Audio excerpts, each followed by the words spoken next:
Oh, Scott Bowling? That's me. The man from Good Company. The legend. All right. I'm Ming Cheng from the Deftones crew. And who are you? I'm Scott Bowling from the Good Company crew. The man, The man, the myth, the myth, the legend. the legend. All right.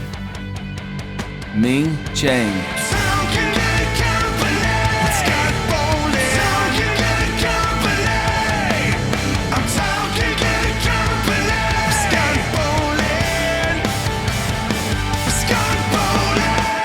Hey guys, my name's Scott Bowling, and you're watching Good Company. Today we have a very special episode. We have Ming Cheng, the brother of Cheng. Thank you for being on the show, man. This is thanks for having me. amazing to have you. Well, you're the man, the myth. How could I resist? You're the man. I love it when you first came over here. I think that's the first thing you told me was like the man. But you know, me and my buddy Carl grew up going to see Deftones, and I think we saw you, or Carl saw you on tour with them, teching with them, and everything. Right. I definitely want to talk about that. But man, dude, what was it like having Chi as your brother? Well, I'm the oldest of 9 kids. But 9 kids. Yeah, but in a way, he was always my older brother. You know, one day when we were in high school, he said, "I'm gonna run for president one day. You can be my campaign manager." And I was like, "Yes, I trust you enough. You're a smart guy. Yeah. I will be your backup man." When he was like he was always into like poetry and books and stuff. So in school, I mean, he must have been good at school. I mean, he's a smart dude. Totally fucking genius motherfucker. Yeah. And so like when you guys were kids, I mean, he played bass, obviously. Did you play instruments back in the day? I'm the one that started it. So What instrument did you start? guitar. But my mom got me some pawn shop guitar, and now that I think about it, it was a baritone guitar, so I could only learn "Smoke on the Water" the wrong way, like everyone does on the E string. But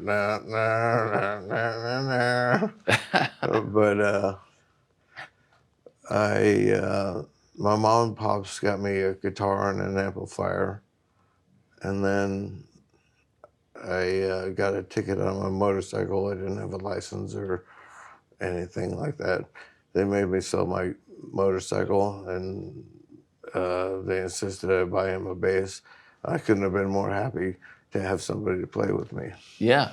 So you and Chi would like jam together? With all your brothers, you didn't have a drummer in the family? You do the full My band. brother Juan kind of tried it, but it was always me and my brother. So we started out in high school jamming like on just simple shit, like Live Wire by AC/DC on bass is only a B note. And we used to set up at this grade school because they had a power outlet there. So we'd drive all our shit out there. But then eventually we got to all the songs that, at the time were the standard cover songs. The Trooper by Iron Maiden. Oh, yeah. Living After Midnight by Priest. Breaking the Law by Priest. All these great bands. Did you come from a musical family? Fuck no. You didn't? We had the hardest time learning. Neither one of us were natural musicians.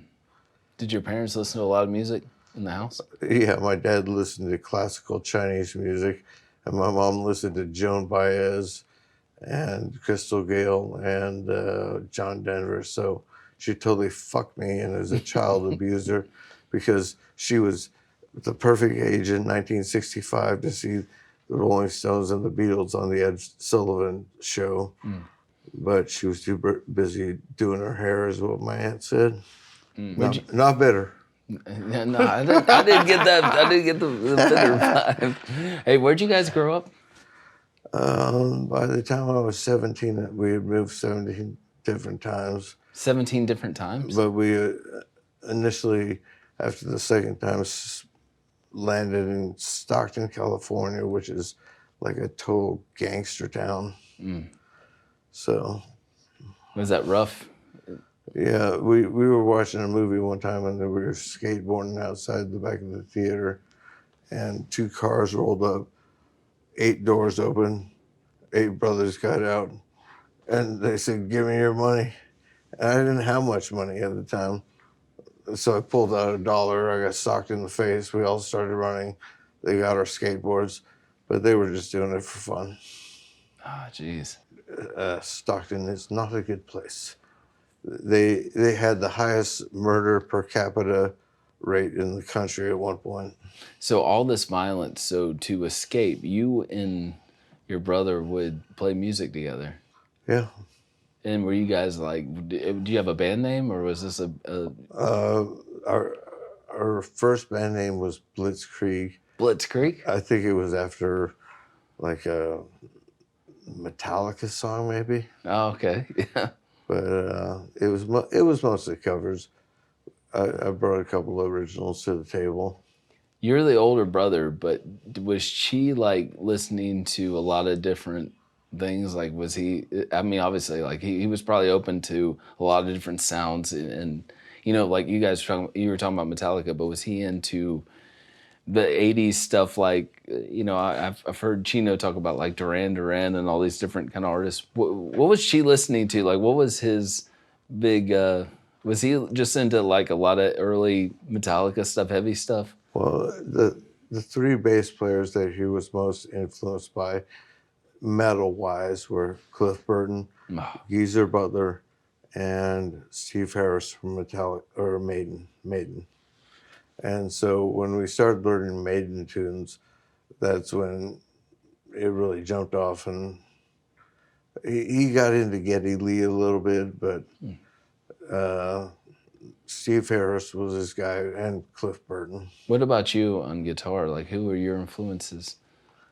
They were the same, Same. because we were in the same band. Did you guys have a singer?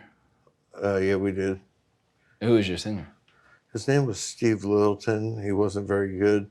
Or no, let me rephrase that. He wasn't very good for what we were trying to do. He was more of that punk crossover thing.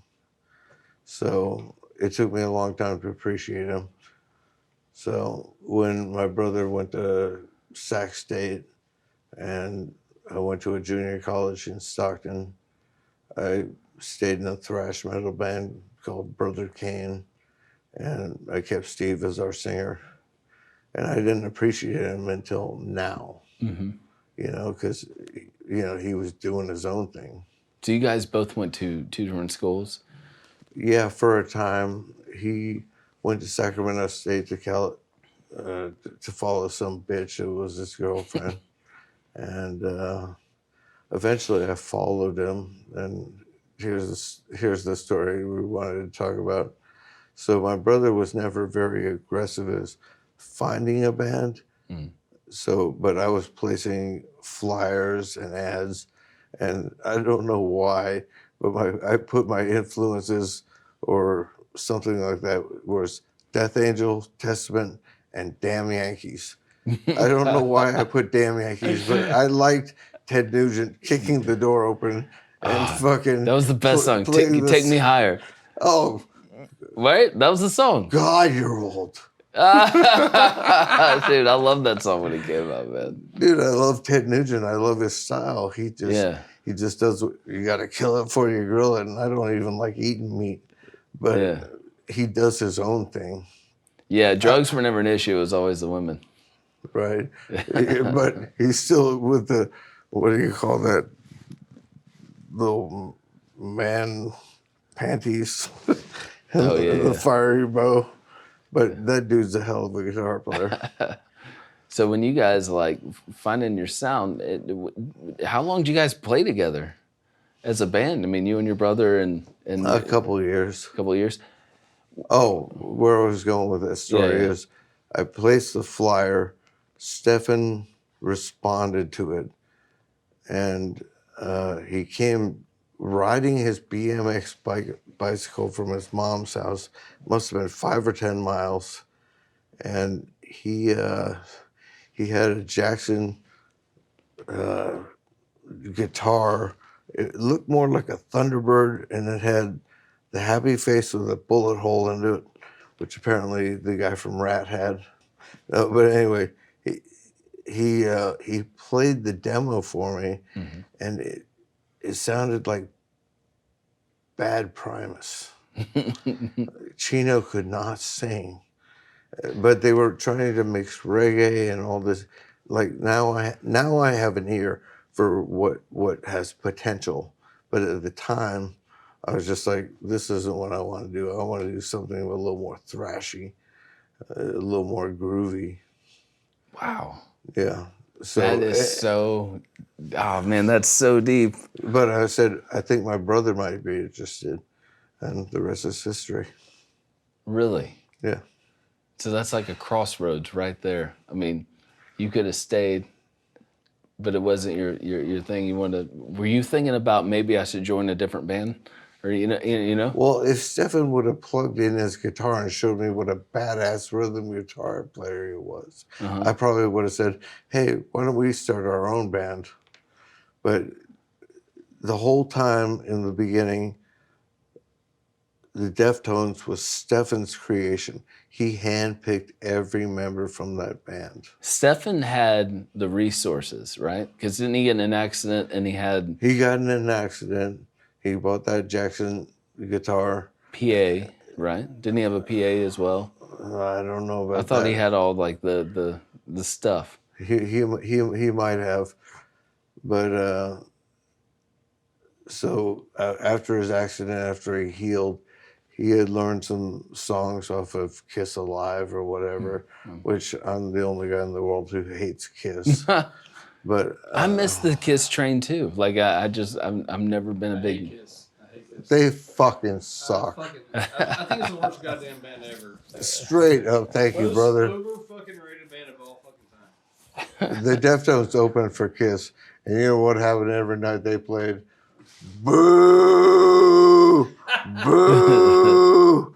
And then Chino would say, yeah, I know, but your kids are going to love us, and they'd break into I'm Gonna Keep on Loving You by REO Speedwagon. That's been bootlegged a lot. I love that. Anyways, and they also went on tour with Megadeth too, and that was a... Did they? Yeah, didn't they open up for Megadeth? Didn't they open up for Pantera. Megadeth? Pantera. I know Pantera did, but I swear... Well, Black Sabbath and Pantera. Yeah, Black Sabbath, Pantera. Yeah, I was on the tour for a second. Fucking, I kind of felt bad for Ozzy because some nights he would go on and he was so terrible. And you know, Sharon was just like, Master of Puppets, go to work, Ozzy. Didn't you? So we were talking about earlier, like you were on the road with the band. Were you on the road with the band when when Deftones formed and actually put out Adrenaline? Were you with them at the time? I mean, would you travel with them and behind the scenes stuff? No. To me, Deftones is Abe, Stefan, Chino, my brother. Frank, he's just like maybe icing on the cake or something like that. But from hanging out, because they were around since '88, and my brother probably joined in '90 or '91. But to me, they're the core of the band. Yeah. And even like on Ohms, some of the synthesizer work, I think it's a little overdone. But it's just asshole with opinion. Back when you guys first started, and everybody talks about Korn and Deftones, but I really love just hearing those stories when they actually played. And I mean, what was that like back at the beginning when everybody's so young? 94, 95. Were you around? I was around. Did you like that scene when those guys would they play together a lot of shows? Because everybody. Dude, I thought Korn were geniuses at the time. I just don't think they really changed their sound that much over the years. Maybe I'm wrong. Yeah. But Deftones, they changed their songs. Their albums after the years are different. Love them or hate them. 100%. Yeah. But apparently Head and Monkey called up one night super drunk of a 2-song demo, and they were like, hey man, we love you guys. You gotta come play with us. And so I was around that whole scene where they were playing together. Korn would come to Sacramento. We'd go down to Huntington Beach, or yeah, it was Huntington Beach at the time. And Korn just got the jump out the gate. I mean, even since Deftones were around since '88, and Korn came much later. They still got the jump out of the gate to get the record deal. But I mean, I just think it's so interesting, that sound with Deftones and Korn, and just that, like, the birth of that is just so amazing to look back. I mean, did you guys know that you had something groundbreaking? I mean, it's probably not, but I mean, it's just. I did. Did you? I knew Yeah, it. I mean, I it's fucking so knew different. it. Like, nobody I had that. fucking knew it. Yeah. Yeah, for But sure. let me ask you a question though. With Ross and Deftones did a couple of songs with Ross Robinson, right? They did Nosebleed, a couple of them. Did they just not get along with him? Like, what happened? Because Ross did the Korn and the whole. No, he did like a 2 or 3 song demo with them. And they always talk about politics didn't match. Well, No, I don't know about that. Ross is like a trippy guy. He's like, if you ever meet him, he's like Andy Warhol. Really? Yeah, you almost say, like, is this guy gay? He's just so mellow and cool. Yeah. But they just went with Terry Dade, I guess. They just hit it off with Terry. Well, And Terry had done- because of the Pantera thing, because Stefan, the metalhead, the leader of the band, he wanted that metal sound, which didn't really work out for Adrenaline. It didn't turn out the same.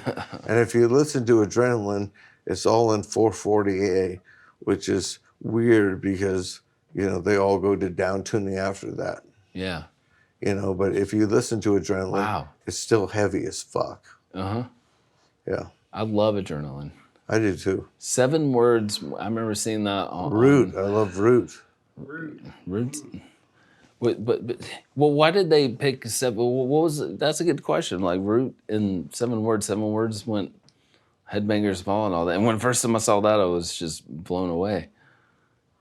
Oh, was that their first single? Well, I always think 7 Words was the video, but why did they ever do a Root video? But why who was not? picking all this? It's just Maverick. Maverick, Records. Madonna. Yeah. Yeah. I love hearing about that. Well, here's a story for you. So they fucking go to some rehearsal studio. It's Guy O'Siri, who's Guy series, yeah. You know who he is? Yeah. All right. And Freddie DeMann, who's like some old school guy. And they're in a rehearsal space. And this is the 2 of them sitting in chairs. And they have to run through their set, jump around, bang their heads, do all their stupid shit. And fucking Freddie DeMann's just sitting there. The guy O'Siri's screaming in his ear. He had worked with Rage Against the Machine. He was like, dude, you got to trust me on this. They're the guys. We got to have them. Yeah. Thank God for him. I mean, yeah, that's. For real. And were you, I mean, God, man, he must have so many stories because you were there with him. So, listen, Carl brought me the album right here. Adrenaline. Yeah, talk about this. I know, like, do you remember why they put this on the album cover? And the whole trip? I think this is like what you suck out of a baby's nose when they're first born. Yeah? That's what I think it is. It's such a trippy album cover. It's so classic. stupid. I was like, what is that thing? What the fuck? I always wonder why they don't put the screaming cat on the front because I was such a big Adrenaline. You remember the cat on the, Yeah, that's a shirt too. Yeah. But anyway, man, this album changed. I remember listening to. I remember listening to this though. I remember listening to 7 Words and then buying this, and then I was thinking, Bored sounds nothing like 7 Words. What's your favorite track off the album? Ooh, that's a good question, man. Probably. Let me see here. I know what my buddies is. 5 Real. Probably Root, maybe. I'm going with Root also. Yeah. Root. And if you ever listen to it, it's pretty much the same riff from Riding on the Metro. Oh, by that's Berlin. such a classic. Oh my gosh, man! You just brought up something that I've been wanting to ask you for a while. On this album, there is from Faith No More did a song. Hey, none of these bands would exist without Faith No More. Exactly. You know that, right? I think it's either minus Blindfold or 1 week, but there's I was listening to Caffeine, Faith No More, and it is the identical, man. Like if you put like Jamie Josta does this thing where he matches them, and I feel like, I mean, they're so similar. Are they? Yes, and this one riff, I'll play it to you later though. All right. I'll add it in the description. No, I want to hear this because. Oh yes, dude, I'm gonna play it right after this. Deftones, none of those bands existed without Faith No More. Yeah. When I graduated high school in '88. Faith No More record. So you were into Faith No More before Mike, when they had the original singer, because I love the old Faith No More. I love all the. Oh, Faith you No do? More. I love that, man. Yeah. Compared to Mike Patton. Mike Patton's the best singer ever. I'm just saying that like the old stuff's catchy to me. Like I still like it. He's in my top 5. The only reason I put Chino in my top 5 is because when he sings, he's the only guy. Fuck Maynard. Fuck Patton, that he has this feminine tone to him. Oh, man. Which no male singers do. That's just an opinion with an asshole. Dude, Digital Bath, it gets all the ladies. Loving that, man. Oh, that's fucking, yes. I think that might be my favorite track off of White Pony. Oh, White Pony, yeah. Yeah. Were you on the road with them when they did White Pony? I know you did Around the Fur, right? I did Around the Fur, and I did briefly for White Pony. Mm. And somehow I got fired for being a drunk idiot. But let's not talk about that right now. Let's just do the rest of the interview on that, man. Listen, your family did this Buckle Up for She, which I want to talk about. Well, no, this was produced by Buckle Up for She. Okay, talk about this, because I love the Buckle Up for She groups. Where did they find this audio? Where did this come from? I recorded. Well, all right. Me and my buddy Dave recorded. I brought my 4-track as a backup. My brother had an 8-at. But dude was a great bass player. But dude was a killer writer. And like this record compared to the Bamboo Parachute. Yeah, I got the Bamboo right here. Yeah. It's the Bamboo was the first one. Right, but this is him drinking coffee in his house in the morning, and this one is him drinking beer, interacting with the audience. You told me that this is the realest he is when you're listening to him right. talking. And he's kind of a pervert. He says it in I listen. Yeah, he says some crazy stuff. Yeah, like getting sore from masturbation and fucking she was all holes with penetration, or it's just some crazy shit. I got one more I'm gonna release, probably through these guys. But how many do you have? Did you record a bunch of them, or? I recorded the one more I want to release. The other ones are hit and miss. I'd have to hear them first. I don't want to put them out if they're shitty. Does he change the set every time, or is it No, it's changed. How many poems does he have? That's. God, I wish he would have lived longer. Fucking, God knows what he would have done. He probably would have wrote books and shit. Did he help write lyrics for Deftones? No. So that was all Chino? It was all Chino. But my brother was his go-to guy. Does this suck or is this okay? Mm. But Chino's a good lyricist. Yeah, absolutely. Yeah. So what are you're telling me, like when we were starting this year, like I got some stories. I mean, what was it like being on the road with these guys? I mean, did you guys all share one bus together? Were you all with them the entire time? At the beginning of the Round the Fur tour, we shared a bus. And then the production manager, Eddie, got us our own crude bus. But let me kick out a couple stories for you. So we're in Portland. We're at some festival. And for some reason, at the front gate, they handed out these grape type things that like stained or whatever. So the Deftones come on, they're throwing these things, and they're throwing bottles, and then my brother says over the microphone, "Don't be a bunch of fucking sissies if you're gonna throw bottles on stage, piss in them first." And here it comes.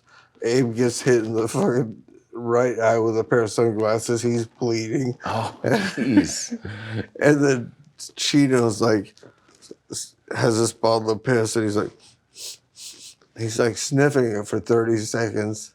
And my brother's like, "You all look pretty unhealthy. You need to drink some or eat some more asparagus." and then Cheeto's like, "I don't know. You tell me." And he throws it, and I can see it bounce off somebody's head because I have the video.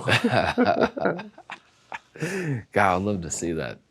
And it's funny, me and you were talking about like all the old Deftones stuff before Adrenaline and the music. Can you talk a little bit about that? Like, were you there when they were recording all these old songs? Like, I wasn't there during the recording. I only heard it after the fact. But they were trying to mix reggae and like some kinds of Primus kind of chord stuff. that is it's like you're watching this sound being born. You know what I mean? Right, like this right. If new I thing. had the ear now that I wish I would have had then, I would have been like, yeah, that's a good band. I'm going to join this band. But no, I wasn't hearing it. Were you ever like? What are other bands you were in since this didn't work out? Did you start anything else new at the time? I mean, do you have something else? Well, at the same time the Deftones were doing their shit, I was living in LA with Jason Gong Jones. Yes, He was my singer. had him on the show. Yeah, and we had a killer guitar player named Tony Cintron and a great guitar player named Clint, whatever his name is. But we were more of, at the time, because it was the early 90s, we were more of a grunge band in a way. We were drop C sharp, and I don't know. I think we were good enough to get a deal, but Is there any like recordings of this? I'm trying to get them right now. I called Gong last night. I said, can you get the recording? He said, I bet Tony's got them. Oh, that'd be so cool. Last record I bought was Billie Eilish. But if you listen, because I've got three PAs in my house, but if you listen to Billie Eilish, Bad Guy, that has more volume than anything else. It's interesting, yeah. Normally I tune my PA to Man Eater by Hall & Oates. I love Hall & Oates. Yeah, fuck. Daryl Hall is one of the best. Or Billie Eilish, Bad Guy. And there's one other one I can't think of. They tried to put me in rehab. I said no. She's dead. I know. I keep bringing up these dead artists. You asked me earlier, it was funny. You're like, who are your 5 alive guitar players? And I was like, Eddie Van Halen, Dimebag. You're like, that's cool, but what are the living ones? And I said Frusciante, Slash, and Jack White. Those are my 3 out of 5. I like Jack White because he can take the bare minimum and make it huge. Yes. He made a documentary. I can't remember. Oh, what with it's Jimmy called. Page and the other guy. It was so good. Yes. So fucking good. He just kept talking about, I take the bare minimum and just build it up. I cannot think of the name of that. Yeah, but that was a great. I do want to talk about Buckle Up for Chi because these people rule. We talked about the new album, but anyway, I love that organization. I love what they do. I try to, like, when we're doing photos, I always get Carl to take pictures with them. I love these raffles they do. Right. You know, with Cheese Base, trying to raise money. Who started this Buckle Up for Chi? Was it your mom or you know? My mom and Gloria from Sepultura. Wow, she was involved. I didn't Yeah, know that. they both kicked in like $10,000 or $20,000 a piece. Wow. And this girl named Christina Rogers, I believe, is who started it. Yes, yeah, we know her. Yeah, And she's cool. She's great. We were just texting back and forth, and she was like, I was like, I need a couple CDs to send to my friends. And she said, okay, do you want me to just send them to you?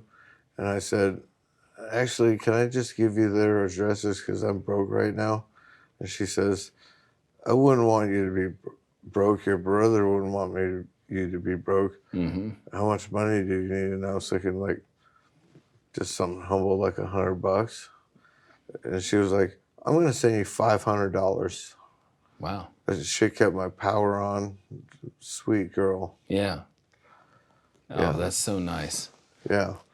I wasn't sure what they were all about, to be honest, but during their last raffle off, but they gave the money to guys like me that are stagehands and sound great. guys. Yeah. Yes. With this COVID, it's like nobody's touring, nobody's doing anything. That's really helpful. Dude, I haven't done shit since February or March. Were you ever like when you helped Deftones on the road? Did you help other bands too? I mean, was that? I mean, that's a job. I mean, did you ever have like were you just helping other bands, or did you just stick with your brother? No. I would always help the other bands. Like I would run monitors for Will Haven. Ah, yes, and dude. Tin Fed, who you probably don't know, who are a great band. Yeah, like I said, bass tech is an oxymoron, so it makes you the everything guy. That's cool, man. Yeah. So, what are some more stories? Do you have any other stories you can talk about your brother? My brother. Oh, here's one. So, his manager was John Vassalou, Okay. who was a part of. It was him and a team, or one other guy from his band was the Grassroots. And on the Adrenaline tour, because my brother was a little bigger like you, more like 6 feet tall. Yeah. And apparently him and John got into a wrestling match one night. And in Europe, you have these top two-decker buses. But he threw John through the window. Your brother? Just fucking around being an idiot. And that's great. Oh man, that's cool, man. I love that you're being here, and Carl brought me these albums, so I really want to talk about this. You were saying Around the Fur is your favorite It's album, my favorite right? because I got to do the whole album cycle tour, and to do an album cycle tour and not hear the songs before the record comes out, it just makes sweet. it that much more special. It's so much like the sound from Adrenaline to this is just Right. the production and everything, and they used Terry Date, and it's amazing. Right. And I love seeing. And that's Chino's favorite record too. I've heard him say that before. Yeah. Well, because he had so much confidence going into it. He was like, I don't get to do one record, I get to do another. Fuck yeah. Oh yeah. Yeah. Yes. Oh, that's funny. And this is still like Maverick, and I heard an interview where like Madonna sent him a full-size poster of her naked and sent it to him. And he said he still there's on the one wall. hanging in my sister's house. So she sent the whole band one? Yeah.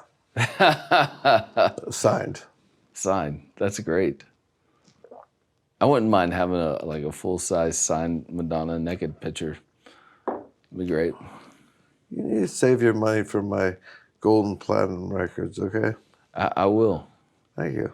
I would love that. I kind of wish that like you live next door to me and we could just hang out all the time.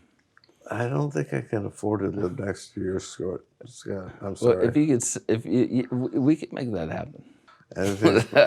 That's quantum physics. Anything that happened may and will happen. So let's say like all this COVID clears up and we're able to go back on the road again. When's the last time you've been on the road with Deftones or any, It was the beginning of the White Pony tour. We were out with Incubus and apparently Taproot. Yeah. We were there. We went to all the back to school tour and all that. But you know what, man? You need to go back on the road with them, man. I know that things have changed. I'll tell you a story. Chino called me about 2 months ago, and fucking, he was being all nostalgic, and he was like, "Tell me stories about your brother." Da da da da da. And we were talking. Towards the end of the conversation, he was like, "It hasn't been the same since your brother wasn't in the band." And I'm biased, but I know that. Yeah. You know, I love Serge. He's a great bass player. Yeah, he is. But and then towards the end of the conversation, sorry, Shino, he starts crying. And I'm like, dude, everything's gonna be okay. You know, I think we were both just drunk. Nothing wrong with that, man. Yeah, I You guess tend to not. get more honest when you're drunk, you know. Well, thank you. I mean, thank you. Thank you. We got your Bad Brains mug right there. Well, should I take it home as a gift? You can take it. You would let me take it. You're such a generous Ah, guy. thanks, man. We're hoping to have Jason here tonight. He's going to stop by, but Jason set this interview up. Jason Gong. How did that work out? I'm telling you, I don't know how it worked out. He was on the show and we were talking about you, and then all of a sudden you're here. So I always tell people like they're the man, but Jason's the man. Oh, fuck, I love that guy so much. We were in a band together and we were good. You need to bring the band back. I guess it's possible with technology. Yeah, we should, man. I want to get you like your mom and get Christine and Michelle and all these people at Buckle Up for Chi on the show. So maybe we have to fly to them and do one of these. You think Yes. they'll do that? Yes. Because Buckle Up for Chi is I amazing. know if you fly to my mom's house, she'll clean the place up and make it look decent. But she's not going to fly here. She's 71 years old, afraid of COVID, and knows everything else. Yeah, But I know she would love to do it. that'd be amazing. Yeah. Set up a couple of cameras and just hang. Yeah. Well, I saw you do that with Corey Taylor. Corey Taylor, that was amazing. I'll Yeah. never forget that. What a great singer. Oh, he's amazing. Yeah. Yeah, we were talking about, after the interview, we were talking about Deftones, man. It's awesome. Everybody loves it, man. The root, that's good. The root, no pun intended. All right. Brother, I appreciate being on here. We got to have number 2, part 2. And Hey, just thanks for the keep going. hospitality. Thank you. Appreciate Thank you, sir. you. It's been a true blessing. Agreed.